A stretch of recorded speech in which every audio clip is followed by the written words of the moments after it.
आप सभी को स्वतंत्रता दिवस की हार्दिक शुभकामनाएं। आपको ये किताब क्यों सुननी चाहिए? 23 वर्ष का एक लड़का जिसने भारत की स्वतंत्रता के लिए अपनी जान दे दी। एक ऐसा इंसान जिसने इतनी कम उम्र में आस्था पर सवाल उठाए और सामाजिक मानदंडों को चुनौती दी। जिसके विचारों की स्वतंत्रता और सत्य की खोज एक सम्मोहक संवाद प्रज्वलित करती है, जिसने मात्र 23 वर्ष की उम्र में गहन सूक्ष्म दृष्टि डाली एक ऐसी दुनिया में जो आस्तिकता और नास्तिकता के सवाल पर आज भी संघर्ष कर रही है। आज स्वतंत्रता दिवस के अवसर पर आइए शामिल हो जाइए भगत सिंह के क्रांतिकारी विचारों की यात्रा में मेरे यानी कहानी वाली सोनम के साथ। मैं नास्तिक क्यों हूँ, भगत सिंह का दस्तावेज। मैं नास्तिक क्यों हूँ? ये लेख भगत सिंह ने जेल में रहते हुए लिखा था और ये 27 सितंबर 1931 को लाहौर के अखबार द पीपल में प्रकाशित हुआ।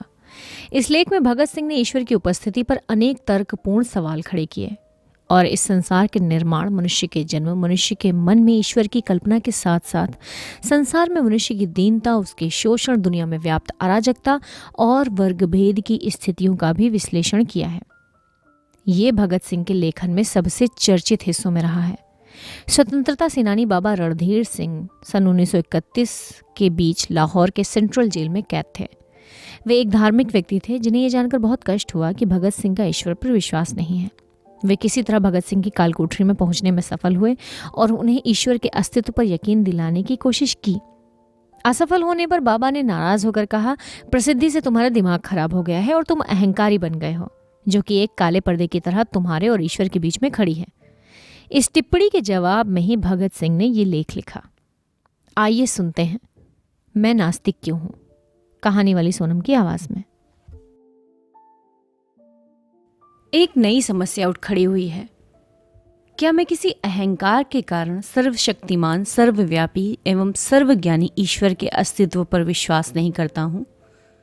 मैंने कभी कल्पना भी न की थी कि मुझे इस समस्या का सामना करना पड़ेगा, लेकिन अपने दोस्तों से बातचीत के दौरान मुझे ऐसा महसूस हुआ कि मेरे कुछ दोस्त, यदि मित्रता का मेरा दावा गलत ना हो, मेरे साथ अपने थोड़े से संपर्क में इस निष्कर्ष पर पहुंचने के लिए उत्सुक हैं कि मैं ईश्वर के अस्तित्व को नकार कर कुछ ज़रूरत से ज़्यादा आगे जा रहा हूं, और मेरे घमंड ने कुछ हद तक मुझे इस अविश्वास के लिए उकसाया है।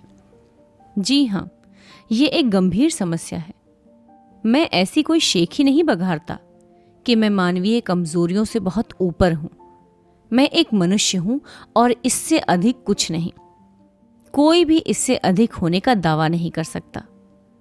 एक कमजोरी मेरे अंदर भी है। अहंकार मेरे स्वभाव का अंग है। अपने कॉमरेडों के बीच मुझे एक निरंकुश व्यक्ति कहा जाता था। यहां तक कि मेरे दोस्त श्री B.K. दत्त भी मुझे कभी कभी ऐसा कहते थे। कई मौकों पर स्वेच्छाचारी कहकर मेरी निंदा भी की गई। कुछ दोस्तों को यह शिकायत है और गंभीर रूप से है कि मैं अनचाही ही अपने विचार उन पर थोपता हूं और अपने प्रस्तावों को मनवा लेता हूं। ये बात कुछ हद तक सही है, इससे मैं इनकार नहीं करता। इसे अहंकार भी कहा जा सकता है। जहां तक अन्य प्रचलित मतों के मुकाबले हमारे अपने मत का सवाल है, मुझे निश्चय ही अपने मत पर गर्व है, लेकिन ये व्यक्तिगत नहीं है। ऐसा हो सकता है कि ये केवल अपने विश्वास के प्रति न्यायोचित गर्व हो और इसको घमंड नहीं कहा जा सकता। घमंड या सही शब्दों में अहंकार तो स्वयं के प्रति अनुचित गर्व की अधिकता है। तो फिर क्या ये अनुचित गर्व है जो मुझे नास्तिकता की ओर ले गया, अथवा इस विषय का खूब सावधानी के साथ अध्ययन करने और उस पर खूब विचार करने के बाद मैंने ईश्वर पर अविश्वास किया? ये प्रश्न जिसके बारे में मैं यहाँ बात करना चाहता हूँ। लेकिन पहले मैं ये साफ कर दूँ कि आत्माभिमान और अहंकार दो अलग अलग बातें हैं। पहली बात तो मैं ये समझने में पूरी तरह से असमर्थ रहा हूँ कि अनुचित गर्व या वृथाभिमान किस प्रकार किसी व्यक्ति के ईश्वर में विश्वास करने के रास्ते में रोड़ा बन सकता है। मैं वास्तव में किसी महान व्यक्ति की महानता को मान्यता न दूं, ये तभी हो सकता है जब मुझे भी थोड़ा ऐसा यश प्राप्त हो गया हो जिसके या तो मैं योग्य नहीं हूं या मेरे अंदर वो गुण नहीं है जो कि इसके लिए आवश्यक अथवा अनिवार्य है। यहाँ तक तो समझ में आता है। लेकिन ये कैसे हो सकता है कि एक व्यक्ति जो ईश्वर में विश्वास रखता हो सहसा अपने व्यक्तिगत अहंकार के कारण उसमें विश्वास करना बंद कर दे? दो ही रास्ते संभव हैं। या तो मनुष्य अपने को ईश्वर का प्रतिद्वंदी समझने लगे या वो स्वयं को ही ईश्वर मानना शुरू कर दे। इन दोनों ही अवस्थाओं में वो सच्चा नास्तिक नहीं बन सकता। पहली अवस्था में तो वो प्रतिद्वंदी के अस्तित्व को नकारता ही नहीं है।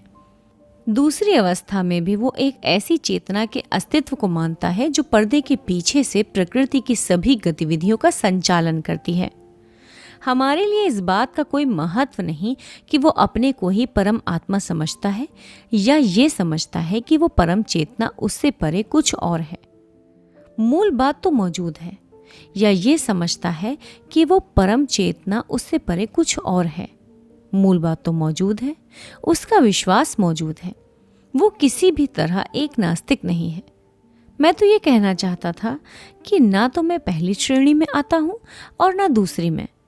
मैं तो उस सर्वशक्तिमान परम आत्मा के अस्तित्व से ही इनकार करता हूँ। मैं इससे क्यों इनकार करता हूँ, इसको बाद में देखेंगे।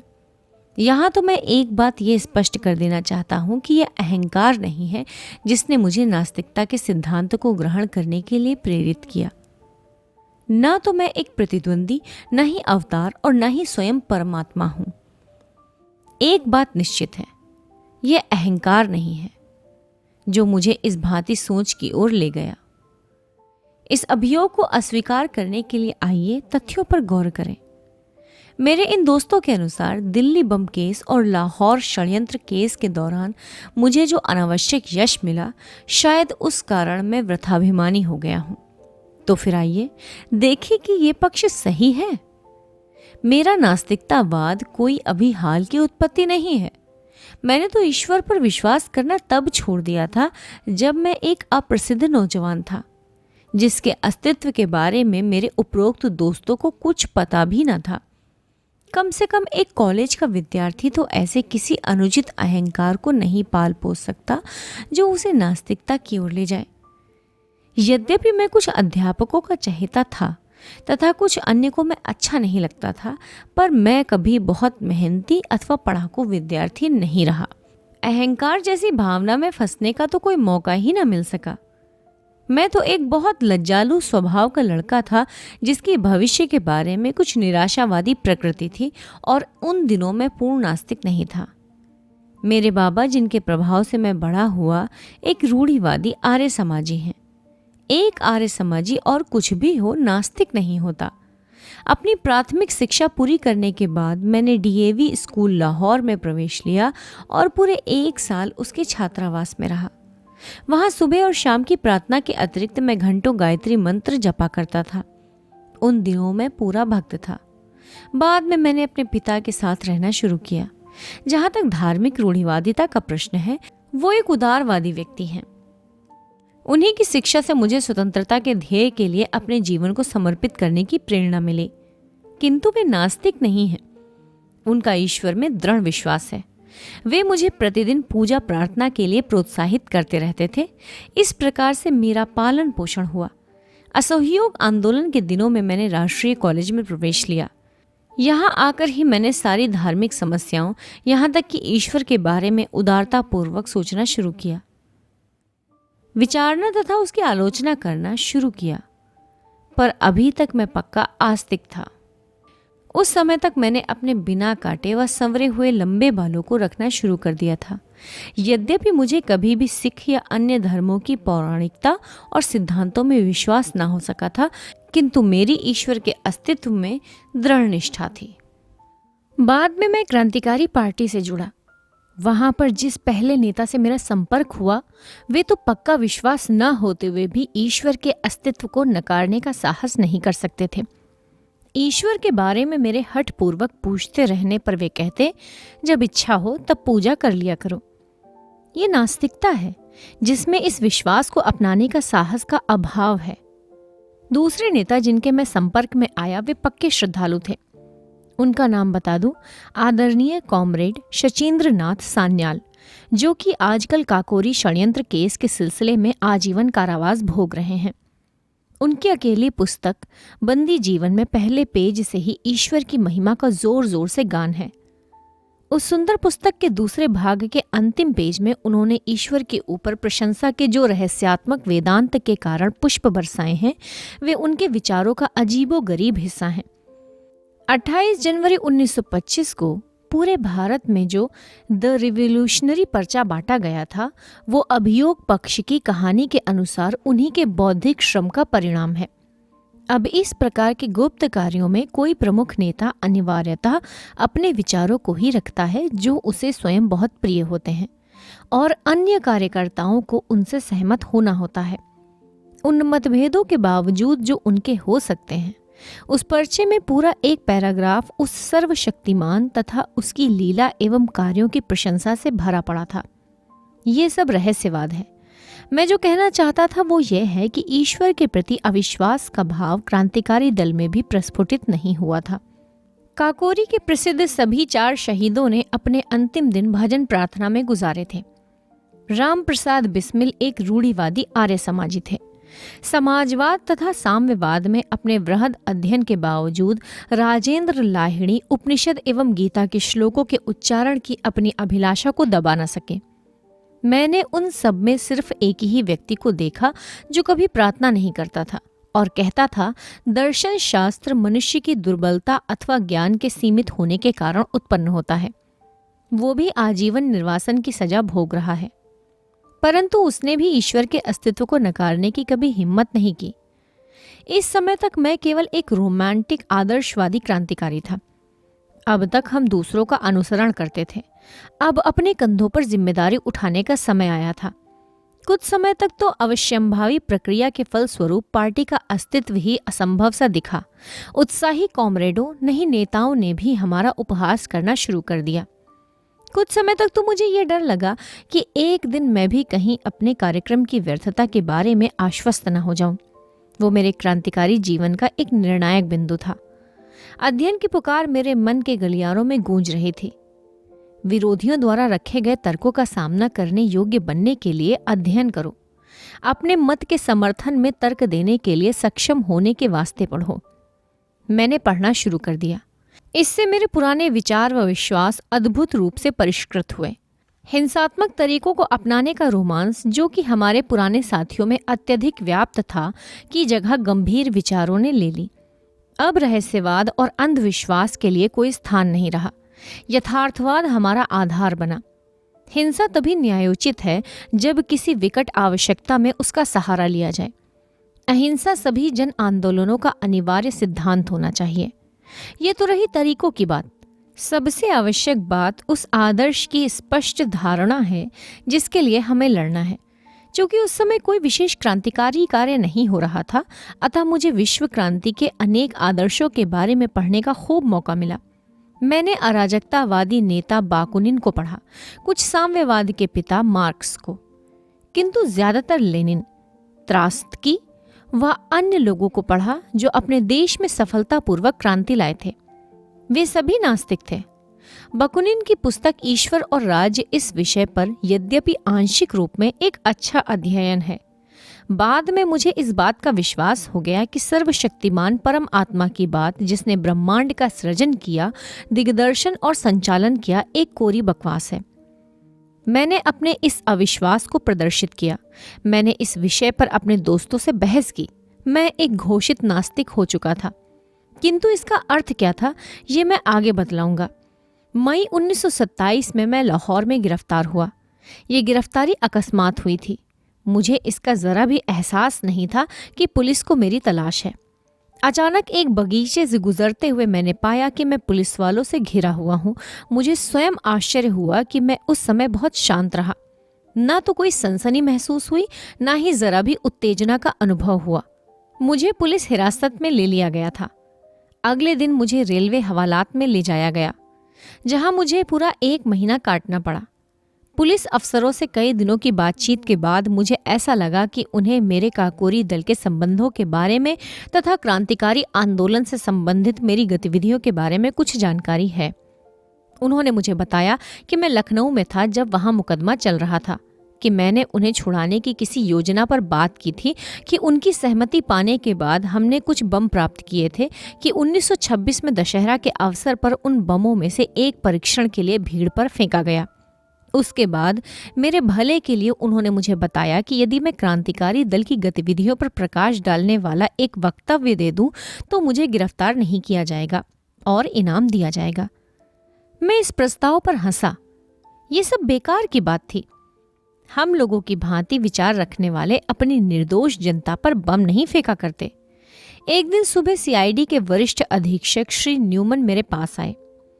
लंबी चौड़ी सहानुभूतिपूर्वक बातों के बाद उन्होंने मुझे अपनी समझ में ये अत्यंत दुखद समाचार दिया कि यदि मैंने उनके द्वारा मांगा गया वक्तव्य नहीं दिया तो वे मुझ पर काकोरी केस से संबंधित विद्रोह छेड़ने के षड्यंत्र तथा दशहरा बम उपद्रव में क्रूर हत्याओं के लिए मुकदमा चलाने पर बाध्य होंगे। और आगे उन्होंने मुझे ये भी बताया कि उनके पास मुझे सजा दिलाने व फांसी पर लटकाने के लिए उचित प्रमाण मौजूद हैं। उन दिनों मुझे ये विश्वास था, यद्यपि मैं बिल्कुल निर्दोष था, कि यदि पुलिस चाहे तो ऐसा कर सकती है। उसी दिन से कुछ पुलिस अफसरों ने मुझे नियम से दोनों समय ईश्वर की स्तुति करने के लिए फुसलाना शुरू कर दिया। पर अब मैं एक नास्तिक था। मैं स्वयं के लिए ये बात तय करना चाहता था कि क्या शांति और आनंद के दिनों में ही मैं नास्तिक होने का दंभ भरता हूँ अथवा ऐसे कठिन समय में भी मैं उन सिद्धांतों पर अडिग रह सकता हूँ। बहुत सोचने के बाद मैंने ये निश्चय किया कि किसी भी तरह ईश्वर पर विश्वास तथा प्रार्थना मैं नहीं कर सकता। न ही मैंने एक क्षण के लिए भी अरदास की। यही असली परीक्षण था और इसमें मैं सफल रहा। एक क्षण को भी अन्य बातों की कीमत पर अपनी गर्दन बचाने की मेरी इच्छा नहीं हुई। अब मैं पक्का नास्तिक था और तब से लगातार हूं। इस परीक्षण पर खरा उतरना आसान काम नहीं था। विश्वास कष्टों को हल्का कर देता है, यहाँ तक कि उन्हें सुखकर बना सकता है। ईश्वर से मनुष्य को अत्यधिक सांत्वना देने वाला एक आधार मिल सकता है। उसके बिना मनुष्य को स्वयं अपने ऊपर निर्भर होना पड़ता है। तूफान और झंझावत के बीच अपने पांवों पर खड़ा रहना कोई बच्चों का खेल नहीं है। परीक्षा की इन घड़ियों में अहंकार यदि है तो भाव बनकर उड़ जाता है और मनुष्य आम विश्वास को ठुकराने का साहस नहीं कर पाता। पर यदि करता है तो इससे यह निष्कर्ष निकलता है कि उसके पास सिर्फ अहंकार नहीं वरन कोई अन्य शक्ति है। आज बिल्कुल वैसी ही स्थिति है। पहले ही अच्छी तरह पता है कि मुकदमे का क्या फैसला होगा। 1 सप्ताह में ही फैसला सुना दिया जाएगा। मैं अपना जीवन एक ध्येय के लिए कुर्बान करने जा रहा हूं। इस विचार के अतिरिक्त और क्या सांत्वना हो सकती है। ईश्वर में विश्वास रखने वाला हिंदू पुनर्जन्म पर एक राजा होने की आशा कर सकता है। एक मुसलमान या ईसाई स्वर्ग में व्याप्त समृद्धि के आनंद की तथा अपने कष्टों और बलिदानों के लिए पुरस्कार की कल्पना कर सकता है। किंतु मैं किस बात की आशा करूं? मैं जानता हूं कि जिस क्षण रस्सी का फंदा मेरी गर्दन पर लगेगा और मेरे पैरों के नीचे से तख्ता हटेगा, वही पूर्ण विराम होगा, वही अंतिम क्षण होगा। मैं या संक्षेप में आध्यात्मिक शब्दावली की व्याख्या के अनुसार मेरी आत्मा सब वहीं समाप्त हो जाएगी। आगे कुछ भी नहीं रहेगा। एक छोटी सी जूझती हुई जिंदगी जिसकी कोई ऐसी गौरवशाली परिणति नहीं है, अपने में स्वयं एक पुरस्कार होगी यदि मुझ में उसे इस दृष्टि से देखने का साहस हो। यही सब कुछ है। बिना किसी स्वार्थ के यहाँ या यहाँ के बाद पुरस्कार की इच्छा के बिना मैंने आसक्त भाव से अपने जीवन को स्वतंत्रता के ध्येय पर समर्पित कर दिया है, क्योंकि मैं और कुछ कर ही नहीं सकता था। जिस दिन हमें इस मनोवृत्ति के बहुत से पुरुष और महिलाएं मिल जाएंगे जो अपने जीवन को मनुष्य की सेवा तथा पीड़ित मानवता के उद्धार के अतिरिक्त और कहीं समर्पित कर ही नहीं सकते, उसी दिन मुक्ति के युग का शुभारंभ होगा।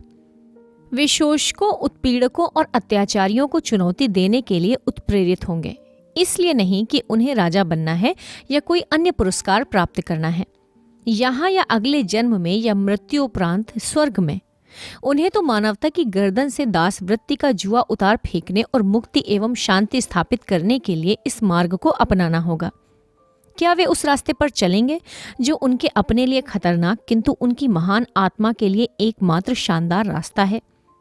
क्या अपने महान ध्येय के प्रति उनके गर्व को अहंकार कहकर उसका गलत अर्थ लगाया जाएगा? कौन इस प्रकार के घृणित विशेषण लगाने का साहस करता है? मैं कहता हूँ कि ऐसा व्यक्ति या तो मूर्ख है या धूर्त। हमें चाहिए कि उसे क्षमा कर दें, क्योंकि वो उस हृदय में उद्वेलित उच्च विचारों, भावनाओं, आवेगों तथा उनकी गहराई को महसूस नहीं कर सकता। उसका हृदय एक मांस के टुकड़े की तरह मृत है। उसकी आंखें अन्य स्वार्थों के प्रेत की छाया पड़ने से कमजोर हो गई हैं। स्वयं पर भरोसा करने के गुण को सदैव अहंकार की संज्ञा दी जा सकती है और ये दुखपूर्ण एवं कष्टप्रद है। पर चारा ही क्या है? तुम जाओ और किसी प्रचलित धर्म का विरोध करो। जाओ और किसी हीरो की, महान व्यक्ति की, जिसके बारे में सामान्यतः यह विश्वास किया जाता है कि वो आलोचना से परे है क्योंकि वो गलती कर ही नहीं सकता, आलोचना करो तो तुम्हारे तर्क की शक्ति हजारों लोगों को तुम पर वृथाभिमानी होने का आक्षेप लगाने को मजबूर कर देगी। ऐसा मानसिक जड़ता के कारण होता है। आलोचना तथा स्वतंत्र विचार दोनों ही एक क्रांतिकारी के अनिवार्य गुण हैं। क्योंकि महात्मा जी महान हैं, अतः किसी को उनकी आलोचना नहीं करनी चाहिए। चूंकि वो ऊपर उठ गए हैं, अतः हर बात जो वे कहते हैं, चाहे वो राजनीति के क्षेत्र की हो अथवा धर्म, अर्थशास्त्र अथवा नीति शास्त्र के, सब यही है। आप चाहे आश्वस्त हो अथवा नहीं ले जा सकती है, ये तो स्पष्ट रूप से प्रतिक्रियावादी है। क्योंकि हमारे पूर्वजों ने किसी परम आत्मा, सर्वशक्तिमान ईश्वर के प्रति विश्वास बना लिया था। अतः किसी भी ऐसे व्यक्ति को जो उस विश्वास की सत्यता या उस परम आत्मा के अस्तित्व ही को चुनौती दे, विधर्मी, विश्वासघाती कहा जाएगा। यदि उसके तर्क इतने अकाट्य हैं कि उनका खंडन वितर्क द्वारा नहीं हो सकता और उसकी आस्था इतनी प्रबल है कि उसे ईश्वर के प्रकोप से होने वाली विपत्तियों का भय दिखाकर दबाया नहीं जा सकता, तो उसकी ये कहकर निंदा की जाएगी कि वो वृथाभिमानी है, उसकी प्रकृति पर अहंकार हावी है। तो इस व्यर्थ विवाद पर समय नष्ट करने का क्या लाभ? फिर इन सारी बातों पर बहस करने की कोशिश क्यों? ये लंबी बहस इसलिए क्योंकि जनता के सामने ये प्रश्न आज पहली बार आया है और आज ही पहली बार इस पर वस्तुगत रूप से चर्चा हो रही है। जहां तक पहले प्रश्न की बात है, मैं समझता हूं कि मैंने ये साफ कर दिया है कि ये मेरा अहंकार नहीं था जो मुझे नास्तिकता की ओर ले गया। मेरे तर्क का तरीका संतोषप्रद सिद्ध होता है या नहीं, इसका निर्णय मेरे पाठकों को करना है, मुझे नहीं। मैं जानता हूं कि वर्तमान परिस्थितियों में ईश्वर पर विश्वास ने मेरा जीवन आसान और मेरा बोझ हल्का कर दिया होता, और उस मेरे विश्वास ने सारे वातावरण को अत्यंत शुष्क बना दिया है और परिस्थितियां एक कठोर रूप ले सकती हैं। थोड़ा सा रहस्यवाद इसे कवित्वमय बना सकता है, किंतु मेरे भाग्य को किसी उन्माद का सहारा नहीं चाहिए। मैं यथार्थवादी हूं। मैं अपनी अंतः प्रकृति पर विवेक की सहायता से विजय चाहता हूं। इस ध्येय में मैं सदैव सफल नहीं हुआ हूं। प्रयत्न और प्रयास करना मनुष्य का कर्तव्य है। सफलता तो संयोग तथा वातावरण पर निर्भर है। और दूसरा सवाल कि यदि ये अहंकार नहीं था तो ईश्वर के अस्तित्व के बारे में प्राचीन तथा आज भी प्रचलित श्रद्धा पर अविश्वास का कोई कारण होना चाहिए। जी हाँ, मैं अब इस पर आता हूँ। कारण है, मेरे विचार से कोई भी मनुष्य जिसमें जरा सी भी विवेक शक्ति है, वो अपने वातावरण को तार्किक रूप से समझना चाहेगा। जहाँ सीधा प्रमाण नहीं होता, वहाँ दर्शन शास्त्र महत्वपूर्ण स्थान बना लेता है। जैसा कि मैंने पहले कहा था, मेरे क्रांतिकारी साथी कहा करते थे कि दर्शन शास्त्र मनुष्य की दुर्बलता का परिणाम है। जब हमारे पूर्वजों ने फुर्सत के समय विश्व के रहस्य को, इसके भूत, वर्तमान एवं भविष्य, इसके क्यों और कहाँ से को समझने का प्रयास किया, तो सीधे प्रमाणों के भारी अभाव में हर व्यक्ति ने इन प्रश्नों को अपने अपने ढंग से हल किया। यही कारण है कि विभिन्न धार्मिक मतों के मूल तत्व में ही हमें इतना अंतर मिलता है। कभी कभी तो वैमनस्य तथा झगड़े का रूप ले लेता है। न केवल पूर्व और पश्चिम के दर्शनों में मतभेद है, बल्कि प्रत्येक गोलार्ध के विभिन्न मतों में आपस में भी अंतर है। एशियाई धर्मों में, इस्लाम तथा हिंदू धर्मों में जरा भी एक रूपता नहीं है। भारत में ही बुद्ध तथा जैन धर्म उस ब्राह्मणवाद से बहुत अलग हैं जिसमें स्वयं आर्य समाज एवं सनातन धर्म जैसे विरोधी मत पाए जाते हैं। पुराने समय का एक अन्य स्वतंत्र विचारक चरवाक है। उसने ईश्वर को पुराने समय में ही चुनौती दी थी। ये सभी मत एक दूसरे से मूलभूत प्रश्नों पर मतभेद रखते हैं और हर व्यक्ति अपने को सही समझता है। यही तो दुर्भाग्य की बात है। बजाय इसके कि हम पुराने विद्वानों एवं विचारकों के अनुभवों तथा विचारों को भविष्य में अज्ञानता के विरुद्ध लड़ाई का आधार बनाएं और इस रहस्यमय प्रश्न को हल करने की कोशिश करें, हम आलसियों की तरह, जो कि हम सिद्ध हो चुके हैं, विश्वास की, उनके कथन में अविचल एवं संशयहीन विश्वास की चीख पुकार मचाते रहते हैं और इस प्रकार मानवता के विकास को जड़ बनाने के अपराधी हैं। प्रत्येक मनुष्य जो विकास के लिए खड़ा है, रूढ़िगत विश्वासों के हर पहलू की आलोचना तथा उन पर अविश्वास करना होगा और उनको चुनौती देनी होगी। प्रत्येक प्रचलित मत की हर बात को हर कोने से तर्क की कसौटी पर कसना होगा। यदि काफी तर्क के बाद भी वो किसी सिद्धांत या दर्शन के प्रति प्रेरित होता है तो उसके विश्वास का स्वागत है। उसका तर्क असत्य, भ्रमित या छलावा और कभी कभी मिथ्या हो सकता है, लेकिन उसको सुधारा जा सकता है क्योंकि विवेक उसके जीवन का दिशा सूचक है।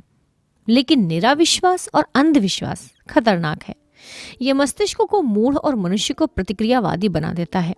जो मनुष्य यथार्थवादी होने का दावा करते हैं, उसे समस्त प्राचीन विश्वासों को चुनौती देनी होगी। यदि वे तर्क का प्रहार न सह सके तो टुकड़े टुकड़े होकर गिर पड़ेंगे। तब उस व्यक्ति का पहला काम होगा तमाम पुराने विश्वासों को धराशायी करके नए दर्शन की स्थापना के लिए जगह साफ करना। ये तो नकारात्मक पक्ष हुआ। इसके बाद सही कार्य शुरू होगा जिसमें पुनर्निर्माण के लिए पुराने विश्वासों की कुछ बातों का प्रयोग किया जा सकता है। जहाँ तक मेरा संबंध है, मैं शुरू से ही मानता हूँ कि इस दिशा में मैं अभी कोई विशेष अध्ययन नहीं कर पाया हूँ। एशियाई दर्शन को पढ़ने की मेरी बड़ी लालसा थी, पर ऐसा करने का मुझे कोई संयोग या अवसर नहीं मिला। लेकिन जहाँ तक इस विवाद के नकारात्मक पक्ष की बात है, मैं प्राचीन विश्वासों के ठोसपन पर प्रश्न उठाने के संबंध में आश्वस्त हूँ। मुझे पूरा विश्वास है कि एक चेतन परम आत्मा का, जो कि प्रकृति की गति का दिग्दर्शन एवं संचालन करती है, कोई अस्तित्व नहीं है। समस्त प्रगति का ध्येय मनुष्य द्वारा अपनी सेवा के लिए प्रकृति पर विजय पाना है। इसको दिशा देने के पीछे कोई चेतन शक्ति नहीं है। यही हमारा दर्शन है। जहां तक नकारात्मक पहलू की बात है, हम आस्तिकों से कुछ प्रश्न करना चाहते हैं। यदि, जैसा कि आपका विश्वास है, एक सर्वशक्तिमान, सर्वव्यापक एवं सर्वज्ञानी ईश्वर है जिसने कि पृथ्वी या विश्व की रचना की, तो कृपा करके मुझे ये बताएं कि उसने ये रचना क्यों की। कष्टों और आफतों से भरी इस दुनिया में असंख्य दुखों के शाश्वत और अनंत गठबंधनों से ग्रसित एक भी प्राणी पूरी तरह सुखी नहीं। कृपया ये ना कहें कि यही उसका नियम है। यदि वो किसी नियम में बंधा है तो वो सर्वशक्तिमान नहीं, फिर तो वो हमारी ही तरह गुलाम है। कृपा करके ये भी ना कहें कि ये उसका शगल है। नीरो ने सिर्फ एक रोम जलाकर राख किया था। उसने चंद लोगों की हत्या की थी। उसने तो बहुत थोड़ा दुख पैदा किया अपने शौक और मनोरंजन के लिए। और उसका इतिहास में क्या स्थान है? उसे इतिहासकार किस नाम से बुलाते हैं? सभी विषैले विशेषण उस पर बरसाए जाते हैं। जालिम, निर्दयी, शैतान जैसे शब्दों से नीरो की भर्त्सना में पृष्ठ के पृष्ठ रंगे पड़े हैं। एक चंगेज खान ने अपने आनंद के लिए कुछ हजार जानें ले ली और आज हम उसके नाम से घृणा करते हैं। तब फिर तो वो सर्वशक्तिमान अनंत नीरो को, जो हर दिन, हर घंटे और हर मिनट असंख्य दुख देता रहता है और अभी भी दे रहा है, किस तरह न्यायोचित ठहराते हो? फिर तुम उसके दुष्कर्मों की हिमायत कैसे करोगे, जो हर पल चंगेज के दुष्कर्मों को भी मात दिए जा रहे हैं? मैं पूछता हूँ कि उसने ये दुनिया बनाई ही क्यों थी? ऐसी दुनिया जो सचमुच का नर्क है, अनंत और गहन वेदना का घर है। सर्वशक्तिमान ने मनुष्य का सृजन क्यों किया, जबकि उसके पास मनुष्य का सृजन न करने की ताकत थी? इन सब बातों का तुम्हारे पास क्या जवाब है? तुम ये कहोगे कि ये सब अगले जन्म में इन निर्दोष कष्ट सहने वाले लोगों को पुरस्कार और गलती करने वालों को दंड देने के लिए हो रहा है। ठीक है, ठीक है। तुम कब तक उस व्यक्ति को उचित ठहराते रहोगे जो हमारे शरीर को जख्मी करने का साहस इसलिए करता है कि बाद में इस पर बहुत कोमल तथा आरामदायक मलहम लगाएंगे? ग्लैडिएटर संस्था के व्यवस्थापकों तथा सहायकों का यह काम कहाँ तक उचित था कि एक भूखे खूंखार शेर के सामने मनुष्य को फेंक दो कि यदि वो उस जंगली जानवर से बचकर अपनी जान बचा लेता है तो उसकी खूब देखभाल की जाएगी। इसलिए मैं पूछता हूँ कि उस परम चेतन और सर्वोच्च सत्ता ने इस विश्व और उसमें मनुष्य का सृजन क्यों किया? आनंद लूटने के लिए, तब उसमें और नीरो में क्या फर्क है? मुसलमानों और ईसाइयों, हिंदू दर्शन के पास अभी और भी तर्क हो सकते हैं। मैं पूछता हूँ कि तुम्हारे पास ऊपर पूछे गए प्रश्नों का क्या उत्तर है? तुम तो पूर्व जन्म में विश्वास नहीं करते। तुम तो हिंदुओं की तरह ये तर्क नहीं पेश कर सकते कि प्रत्यक्षता निर्दोष व्यक्तियों के कष्ट उनके पूर्व जन्मों के कुकर्मों का फल है। मैं तुमसे पूछता हूँ कि उस सर्वशक्तिशाली ने विश्व की उत्पत्ति के लिए 6 दिन मेहनत क्यों की, और ये क्यों कहा था कि सब ठीक है? उसे आज ही बुलाओ, उसे पिछला इतिहास दिखाओ, उसे मौजूदा परिस्थितियों का अध्ययन करने दो। फिर हम देखेंगे कि क्या वो आज भी ये कहने का साहस करता है सब ठीक है। कारावास की काल कोठरियों से लेकर झोपड़ियों और बस्तियों में भूख से तड़पते लाखों लाखों इंसानों के समुदाय से लेकर उन शोषित मजदूरों से लेकर जो पूंजीवादी पिशाच द्वारा खून चूसने की क्रिया को धैर्यपूर्वक, या कहना चाहिए निरुत्साहित होकर देख रहे हैं, और उस मानव शक्ति की बर्बादी देख रहे हैं जिसे देखकर कोई भी व्यक्ति जिसे तनिक भी सहज ज्ञान है भय से सिहर उठेगा और अधिक उत्पादन को जरूरतमंद लोगों में बांटने के बजाय समुद्र में फेंक देने को बेहतर समझने से लेकर राजाओं के उन महलों तक जिनकी नींव मानव की हड्डियों पर पड़ी है, उसको ये सब देखने दो और फिर कहें सब कुछ ठीक है। क्यों और किस लिए? यही मेरा प्रश्न है। तुम चुप हो? ठीक है, मैं अपनी बात आगे बढ़ाता हूं। और तुम हिंदुओं, तुम कहते हो कि आज जो लोग कष्ट भोग रहे हैं ये पूर्व जन्म के पापी हैं। ठीक है, तुम कहते हो आज के उत्पीड़क पिछले जन्मों में साधु पुरुष थे, अतः वे सत्ता का आनंद लूट रहे हैं। मुझे ये मानना पड़ता है कि आपके पूर्वज बहुत चालाक व्यक्ति थे। उन्होंने ऐसे सिद्धांत गढ़े जिनमें तर्क और अविश्वास के सभी प्रयासों को विफल करने की काफी ताकत है। लेकिन हमें यह विश्लेषण करना है कि ये बातें कहाँ तक टिकती हैं। न्याय शास्त्र के सर्वाधिक प्रसिद्ध विद्वानों के अनुसार दंड को अपराधी पर पड़ने वाले असर के आधार पर केवल 3 कारणों से उचित ठहराया जा सकता है। वे हैं प्रतिकार, भय तथा सुधार। आज सभी प्रगतिशील विचारकों द्वारा प्रतिकार के सिद्धांत की निंदा की जाती है। भयभीत करने के सिद्धांत का भी अंत वही है। केवल सुधार करने का सिद्धांत ही आवश्यक है और मानवता की प्रगति का अटूट अंग है। इसका उद्देश्य अपराधी को एक अत्यंत योग्य तथा शांति प्रिय नागरिक के रूप में समाज को लौटाना है। लेकिन यदि हम ये बात मान भी लें कि कुछ मनुष्यों ने पूर्व जन्म में पाप किए हैं, तो ईश्वर द्वारा उन्हें दिए गए दंड की प्रकृति क्या है? तुम कहते हो कि वो उन्हें गाय, बिल्ली, पेड़, जड़ी बूटी या जानवर बनाकर पैदा करता है। तुम ऐसे 84 लाख दंडों को गिनाते हो। मैं पूछता हूँ कि मनुष्य पर सुधारक के रूप में इनका क्या असर है? तुम ऐसे कितने व्यक्तियों से मिले हो जो ये कहते हैं कि वे किसी पाप के कारण पूर्व जन्म में गधा के रूप में पैदा हुए थे? एक भी नहीं। अपने पुराणों से उदाहरण मत दो। मेरे पास तुम्हारी पौराणिक कथाओं के लिए कोई स्थान नहीं है। और फिर क्या तुम्हें पता है कि दुनिया में सबसे बड़ा पाप गरीब होना है? गरीबी एक अभिशाप है, वो एक दंड है। मैं पूछता हूँ कि अपराध विज्ञान, न्याय शास्त्र या विधि शास्त्र के एक ऐसे विद्वान की आप कहाँ तक प्रशंसा करेंगे जो किसी ऐसी दंड प्रक्रिया की व्यवस्था करे जो कि अनिवार्यतः मनुष्य को और अधिक अपराध करने को बाध्य करे?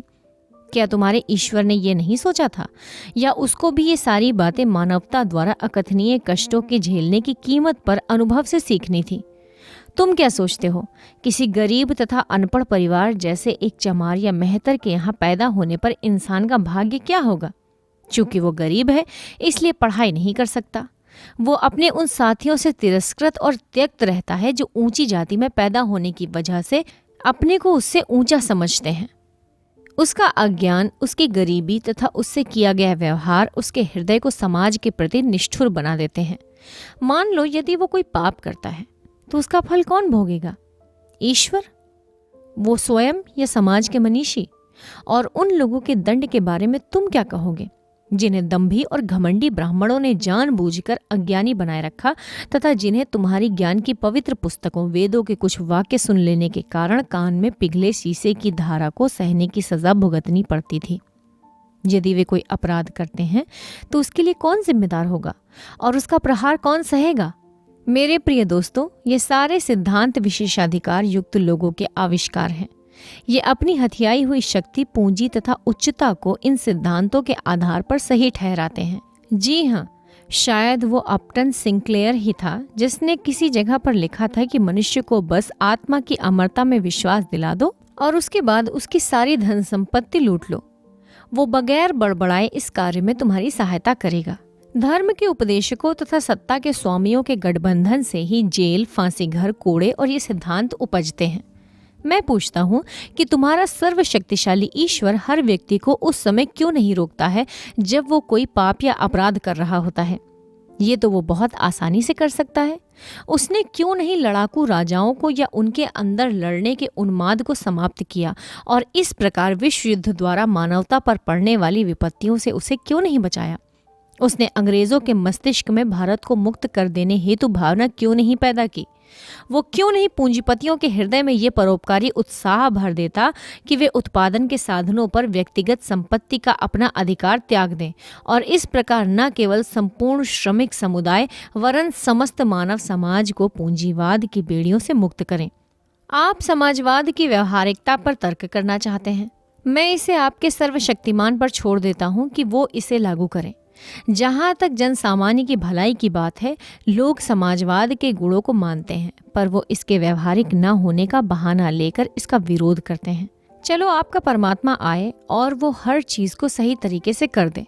अब घुमा फिराकर तर्क करने का प्रयास न करें, वो बेकार की बातें हैं। मैं आपको ये बता दूं कि अंग्रेजों की हुकूमत यहाँ इसलिए नहीं है कि ईश्वर चाहता है, बल्कि इसलिए कि उनके पास ताकत है और हम में से उनका विरोध करने की हिम्मत नहीं। वे हमें अपने प्रभुत्व में ईश्वर की सहायता से नहीं रखे हुए हैं, बल्कि बंदूकों, राइफलों, बम और गोलियों, पुलिस और सेना के सहारे रखे हुए हैं। ये हमारी ही उदासीनता है कि वे समाज के विरुद्ध सबसे निंदनीय अपराध, एक राष्ट्र का दूसरे राष्ट्र द्वारा अत्याचारपूर्ण शोषण सफलतापूर्वक कर रहे हैं। कहाँ है ईश्वर? वो क्या कर रहा है? क्या वो मनुष्य जाति के इन कष्टों का मजा ले रहा है? वो नीरो है, चंगेज है, तो उसका नाश हो। क्या तुम मुझसे पूछते हो कि मैं इस विश्व की उत्पत्ति और मानव की उत्पत्ति की व्याख्या कैसे करता हूँ? ठीक है, मैं तुम्हें बतलाता हूँ। चार्ल्स डार्विन ने इस विषय पर कुछ प्रकाश डालने की कोशिश की है। उसको पढ़ो। सोहन स्वामी की सहज ज्ञान पढ़ो। तुम्हें इस सवाल का कुछ सीमा तक उत्तर मिल जाएगा। ये विश्व सृष्टि एक प्राकृतिक घटना है। विभिन्न पदार्थों के निहारिका के आकार में आकस्मिक मिश्रण से पृथ्वी बनी। कब? इतिहास देखो। इसी प्रकार की घटना से जंतु पैदा हुए और एक लंबे दौर के बाद मानव। डार्विन की जीव की उत्पत्ति पढ़ो और तदुपरांत सारा विकास मनुष्य द्वारा प्रकृति से लगातार संघर्ष और उस पर विजय पाने की चेष्टा से हुआ। ये इस घटना की संभवतः सबसे संक्षिप्त व्याख्या है।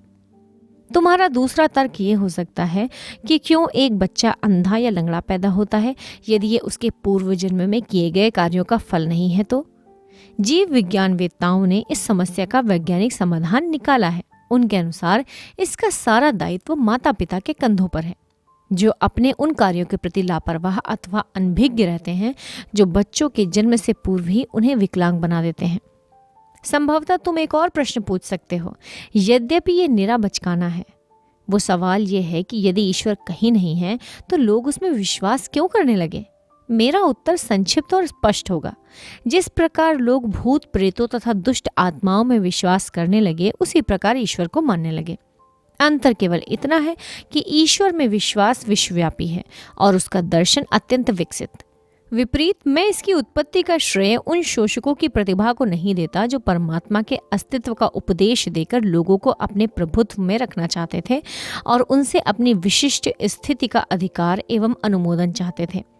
यद्यपि मूल बिंदु पर मेरा उनसे विरोध नहीं है कि सभी धर्म, संप्रदाय, पंथ और ऐसी अन्य संस्थाएं अंत में निर्दयी और शोषक संस्थाओं, व्यक्तियों तथा वर्गों की समर्थक हो जाती है। राजा के विरुद्ध विद्रोह हर धर्म में सदैव ही पाप रहा है। ईश्वर की उत्पत्ति के बारे में मेरा अपना विचार यह है कि मनुष्य ने अपनी सीमाओं, दुर्बलताओं व कमियों को समझने के बाद परीक्षा की घड़ियों का बहादुरी से सामना करने, स्वयं को उत्साहित करने, सभी खतरों को मर्दानगी के साथ झेलने तथा संपन्नता एवं ऐश्वर्य में उसके विस्फोट को बांधने के लिए ईश्वर के काल्पनिक अस्तित्व की रचना की। अपने व्यवस्थित नियमों और अविभावकीय उदारता से पूर्ण ईश्वर की बढ़ा चढ़ाकर कल्पना एवं चित्रण किया गया। जब उसकी उग्रता तथा व्यक्तिगत नियमों की चर्चा होती है तो उसका उपयोग एक डराने वाले के रूप में किया जाता है, ताकि मनुष्य समाज के लिए एक खतरा न बन जाए। जब उसके अविभावकीय गुणों की व्याख्या होती है तो उसका उपयोग एक पिता, माता, भाई, बहन, दोस्त तथा सहायक की तरह किया जाता है। इस प्रकार जब मनुष्य अपने सभी दोस्तों के विश्वासघात तथा उनके द्वारा त्याग देने से अत्यंत दुखी हो तो उसे इस विचार से सांत्वना मिल सकती है कि एक सच्चा दोस्त उसकी सहायता करने को है, उसे सहारा देगा, जो कि सर्वशक्तिमान है और कुछ भी कर सकता है। वास्तव में आदिम काल में यह समाज के लिए उपयोगी था। विपदा में पड़े मनुष्य के लिए ईश्वर की कल्पना सहायक होती है। समाज को इस ईश्वरीय विश्वास के विरुद्ध उसी तरह लड़ना होगा जैसे कि मूर्ति पूजा तथा धर्म संबंधी क्षुद्र विचारों के विरुद्ध लड़ना पड़ा था। इसी प्रकार मनुष्य जब अपने पैरों पर खड़ा होने का प्रयास करने लगे और यथार्थवादी बन जाए तो उसे ईश्वरीय श्रद्धा को एक ओर फेंक देना चाहिए और उन सभी कष्टों परेशानियों का पौरुष के साथ सामना करना चाहिए जिसमें परिस्थितियां उसे पलट सकती हैं। मेरी स्थिति आज यही है। ये मेरा अहंकार नहीं है मेरे दोस्तों, ये मेरे सोचने का ही तरीका है जिसने मुझे नास्तिक बनाया है। मैं नहीं जानता कि ईश्वर में विश्वास और रोज बरोज की प्रार्थना, जिसे मैं मनुष्य का सबसे अधिक स्वार्थी और गिरा हुआ काम मानता हूँ, मेरे लिए सहायक सिद्ध होगी या मेरी स्थिति को और चौपट कर देगी। मैंने उन नास्तिकों के बारे में पढ़ा है जिन्होंने सभी विपदाओं का बहादुरी से सामना किया। अंत में मैं भी एक मर्द की तरह फांसी के फंदे की अंतिम घड़ी तक सिर ऊंचा किए खड़ा रहना चाहता हूँ। देखना है कि मैं इस पर कितना खरा उतर पाता हूँ। मेरे एक दोस्त ने मुझे प्रार्थना करने को कहा। जब मैंने उसे अपने नास्तिक होने की बात बतलाई तो उसने कहा, देख लेना, अपने अंतिम दिनों में तुम ईश्वर को मानने लगोगे। मैंने कहा, नहीं प्रिय महोदय, ऐसा नहीं होगा।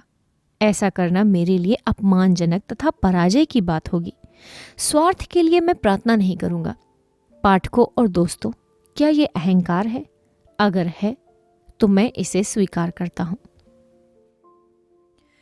तो ये थी भगत सिंह जी की रचना जो छपी थी 1931 में लाहौर के अखबार द पीपल में, जिसमें उन्होंने ईश्वर के अस्तित्व पर सवाल उठाया था। आपका इस पर क्या विचार है? कृपया कमेंट बॉक्स में ज़रूर लिखिएगा। मिलते हैं आपसे अगली कहानी, अगले लेख या किसी अगली आत्मकथा में। सुनते रहिए कहानी वाली सोनम की आवाज़ में। धन्यवाद।